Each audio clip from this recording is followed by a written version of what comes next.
Slavery is a grimly ubiquitous feature of human history, common across all nations and cultures, and Arabia is no exception. While the rise of Islam came with the introduction of slavery-related rules, which made the practice a touch less inhumane, the ugly reality is that this horrible phenomenon persisted in the Arab world right up until the 20th century. Of course, so long as men are kept in chains, so too will they fight to be free of them. So it was that in the 9th century, a colossal insurrection erupted in the marshlands of southern Iraq, spiraling into a massive conflict which would shake the mighty Abbasid Caliphate to its very core. Welcome to our video on the Zanj Rebellion, the largest slave revolt in Islamic history.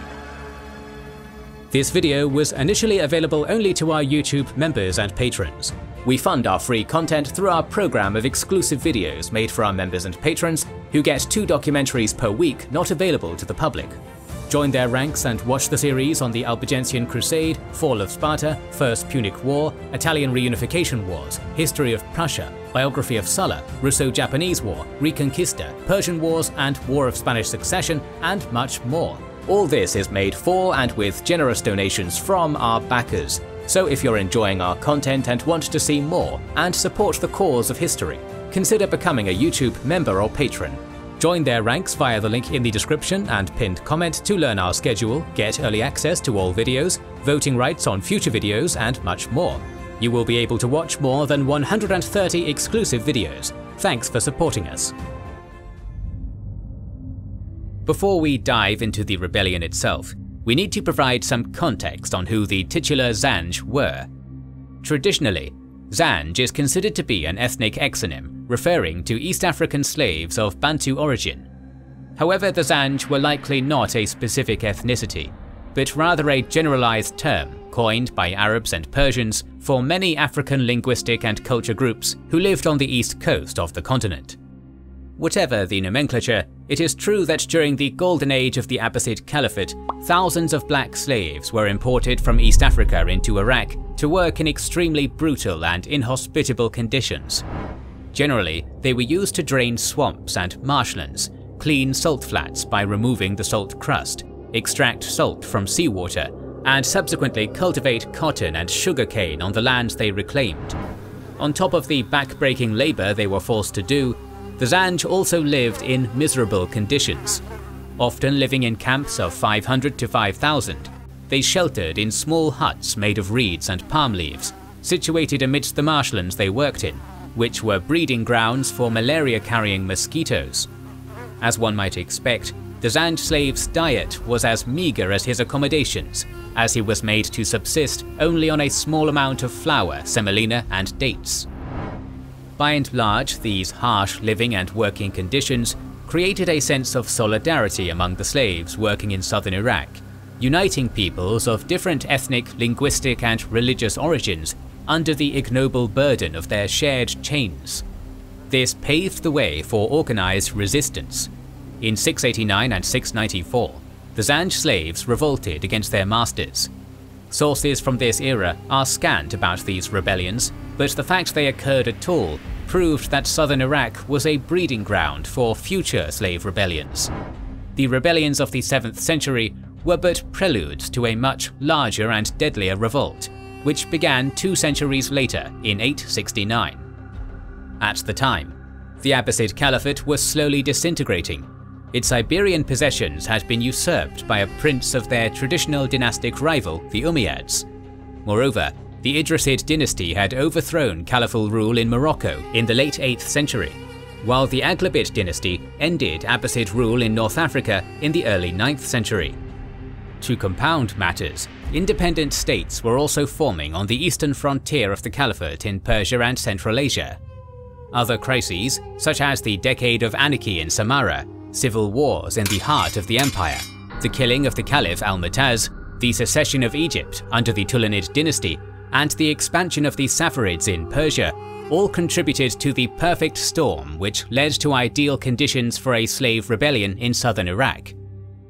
Indeed, the treatment of the Zanj slaves had not improved since the rebellions of the 7th century. More and more slaves were being imported from East Africa to work in harsh conditions in southern Iraq, which only exacerbated the existing grievances. It is here at this critical junction that a man named Ali ibn Muhammad enters onto the scene. Some portray him as the hero of the enslaved, while others see him only as an opportunist who saw the unrest in Iraq as a perfect environment to gain more political capital. Whatever his motivations, Ali ibn Muhammad was nonetheless the critical catalyst of the Zanj Rebellion. So before we dive into the rebellion proper, let us first examine the backstory of the man who would ignite it. Ali ibn Muhammad's origins are unclear. He himself asserted that he was born to the lineage of Ali ibn Abi Talib, who in Shia Islam is considered the rightful successor to the Prophet for the seat of the Caliphate. Other sources, however, have argued that he was of Persian origin. In any case, Ali ibn Muhammad first became significant in 863 when he moved to Bahrain, one of the most important Shiite centers in the Caliphate. This is where he claimed to be related to Imam Ali, and as a result, he quickly became popular among the local tribes and the general population. At one point, they started revering Ali ibn Muhammad as a prophet and king, and taxes started being collected in his name. This attempt for political glory failed when the Abbasids took notice of Ali's antics and defeated an army of his supporters in battle. As a result, Ali lost his credibility in Bahrain and fled to Basra in southern Iraq with his closest followers. There, he intended to capitalize on the ongoing struggle of two clans in the city by winning the support of one of the groups, while attempting to rebuild his religious following by personally preaching a sermon at the main mosque of Basra, which was obviously seen as rabble-rousing by the local authorities, who put him and his companions under arrest. Ali ibn Muhammad was imprisoned in Wasit, but he was able to flee and made his way to Baghdad with his loyal associate, a black freeman named Suleiman ibn Jami. There they started recruiting the local slaves to his cause. One of these slaves was an African, Rayhan ibn Salih, who was something of a foreman, in charge of his master's other slaves, who were based in Basra. Perhaps seeing the slaves of Basra as his path to power, Ali promised to make Rayhan his commander in a fight to win justice for the Zanj slaves. It is said that the next day, Rayhan returned with another slave named Rafiq, who brought with him a banner saying, "God has purchased the souls of believers and their property, for they have attained to paradise fighting in the way of God." On the 9th of September 869, the Zanj Rebellion began when Ali ibn Muhammad and his group started intercepting groups of slaves in Basra marshlands, preaching to them to join their struggle. Ali vowed to fight to improve the living conditions of these slaves and called himself their savior, sent by Allah. To that end, he adopted the egalitarian doctrine of the Kharijite sect, which stated that the most qualified man should reign, even if he was an Abyssinian slave. By the end of the year, 15,000 slaves and poor freemen joined the Zanj Rebellion.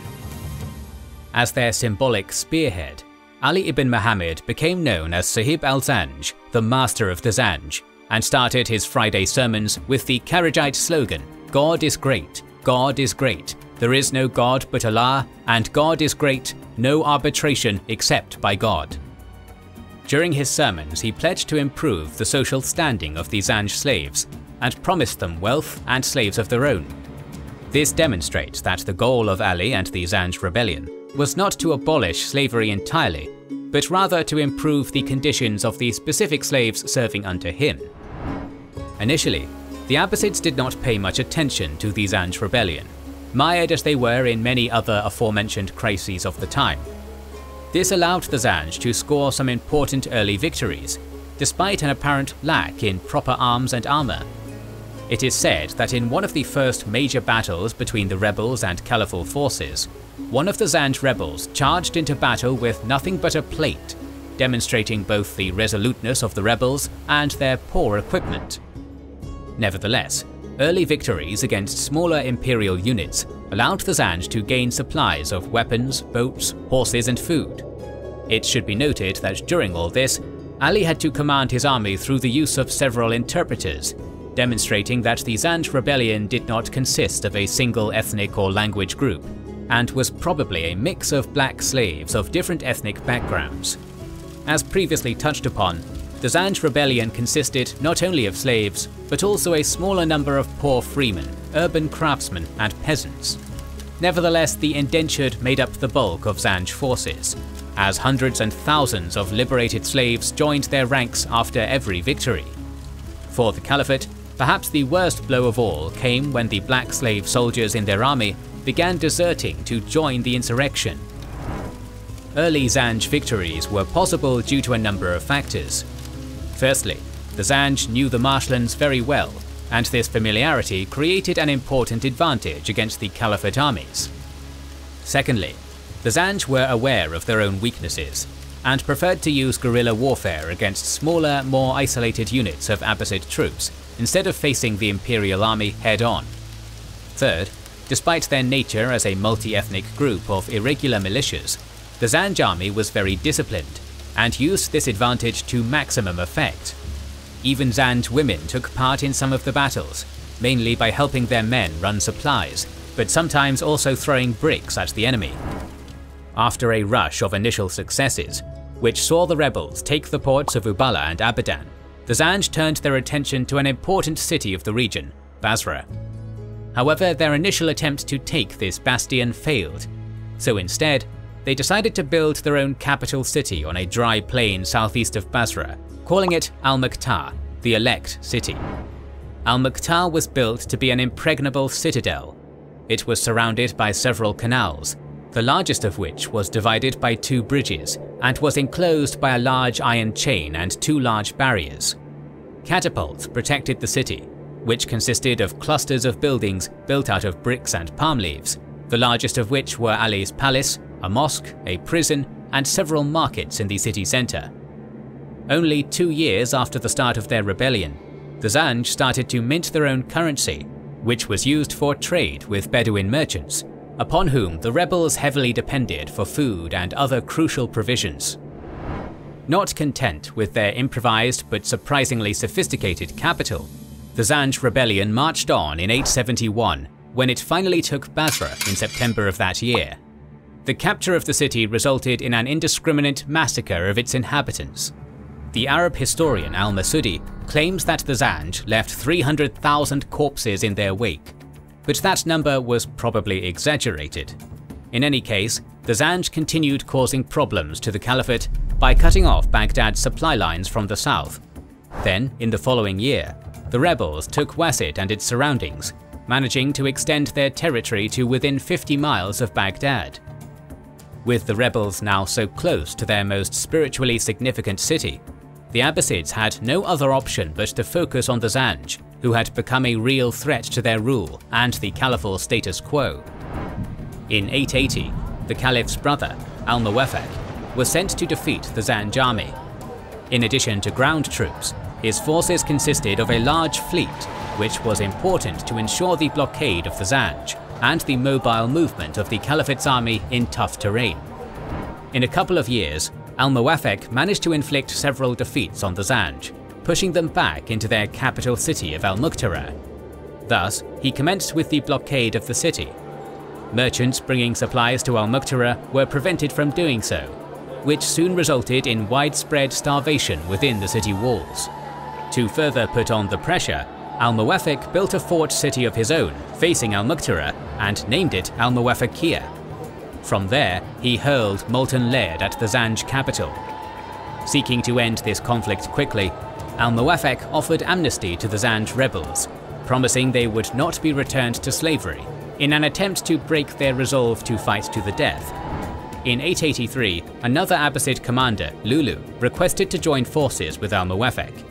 This swelled the numbers of the besieging army to a whopping 50,000, and on the 5th of August 883, the united Caliphal forces launched a full frontal assault on the rebel city. After 6 days of battle, Al-Muqta fell, Ali ibn Muhammad was beheaded, and the Zanj Rebellion was over. At the end of the day, the Zanj Rebellion is a hard conflict to define. As we have established, it was not a rebellion of any particular ethnic group, nor did it aim to end slavery in the Caliphate. It was probably a reactionary rebellion, ignited in response to all the injustice suffered by the slaves working in the Basra marshlands. but without any concrete revolutionary or political goals, like abolishing slavery or democratizing the governance in the Caliphate. The racial element of the rebellion is very important to consider as well, as the vast majority of people participating in the Zanj Rebellion were black slaves from sub-Saharan Africa. A racial hierarchy existed among the slaves of the Caliphate, as white slaves were generally more expensive and considered more able than their black counterparts. It is not a coincidence then that black African slaves were imported to work in the southern Iraqi marshlands, which might have been the toughest place to be a slave in the Caliphate. There is a long list of indicators of the existence of racial discrimination in the Caliphate, perhaps best embodied in a common Arab proverb of the time: "The hungry Zanj steals, the sated Zanj rapes." According to the Muslim theologist of the 8th century, Hasan al-Basri, the worst slaves are the Zanj. Overall, Muslim theologists, rulers and thinkers tried to justify their racial discrimination in various ways, one of which was through interpreting the biblical story in which Ham, the son of Noah, was cursed, and his descendants, the sub-Saharan Africans, had black skin as the sign of this curse. Another was to rely on the Aristotelian assertion that slaves were slaves by nature. Undoubtedly, such blatant discrimination played a major role in the rebellion. Seeing a constant influx of slaves with the same color as themselves definitely increased the sense of racial solidarity among the Zanj. Ali ibn Muhammad probably understood this, as he constantly surrounded himself with black generals to lead the rebellion. Indeed, as the rebellion went on, Ali gradually became less active in its leadership. The construction of Al-Muqtara, for example, was likely the exclusive work of black slaves. Despite its defeat, the Zanj Rebellion had several major consequences. For one thing, large-scale plantation slavery, which we would see later in history in the Americas, would never be practiced again in the Arab world. The effect the rebellion had on exacerbating the decline of the Abbasid regime cannot be understated either, as the agricultural lands of southern Iraq were devastated, leading to major decreases in food production and tax revenues for the throne. The decline of the Abbasid Caliphate only continued after this, which we're going to describe in our future episodes. More videos on Islamic history are on the way, so make sure you are subscribed and have pressed the bell button to see them. Please consider liking, commenting and sharing, it helps immensely. Our videos would be impossible without our kind patrons and YouTube channel members, whose ranks you can join via the links in the description to know our schedule, get early access to our videos, access our Discord, and much more. This is the Kings and Generals channel, and we will catch you on the next one.